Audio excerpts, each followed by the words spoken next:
This is How to Minwax. We're going to show you how to apply our wood finish water-based color stains like a pro. So before we get started, we'll explain the difference between solid and semi-transparent water-based color stains. Solid hides the wood grain, but maintains the texture, whereas semi-transparent color stains showcase the wood grain. Pretty simple, huh? So here's what you'll need for your project. Our water-based pre-stained wood conditioner, a water-based color stain in either semi-transparent or solid, and our polycrylic protective top coat. You'll also need medium to fine grit sandpaper, rubber gloves, Purdy synthetic brushes, a drop cloth, stir sticks, a few lint-free rags, and if you're using a solid color stain, a synthetic applicator pad. Okay, ready to start finishing? Let's do it. There are 3 simple steps to staining: prep, stain, and protect. So we're going to start, of course, with prep. Before sanding, make sure the wood is clean and dry. Then start with a medium grit sandpaper and increase grit as you go. You should finish with a 220 grit sandpaper. Then clean off all the sanding dust. When the wood feels smooth, condition with our water-based pre-stained wood conditioner to help you reach the most uniform color.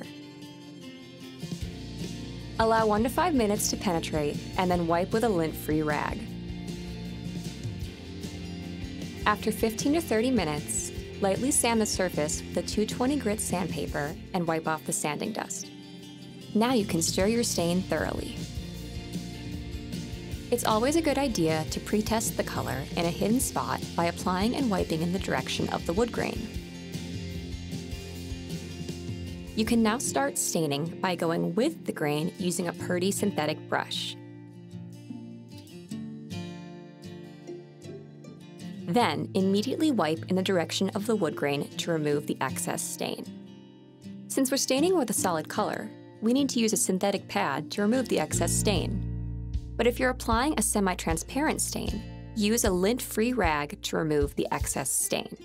For a bolder look, wait 2 hours and repeat the application process. Otherwise, after 2 to 3 hours, it's time to protect. Apply a thin coat of our polycrylic protective top coat in the direction of the wood grain. It goes on milky white, but after 2 hours, it'll dry clear. When it's dry, sand lightly with a 200 grit sandpaper, remove the dust, and repeat the top coat process 1 or 2 more times for optimal protection. So that's it. Simple process, colorful results. Thanks for watching.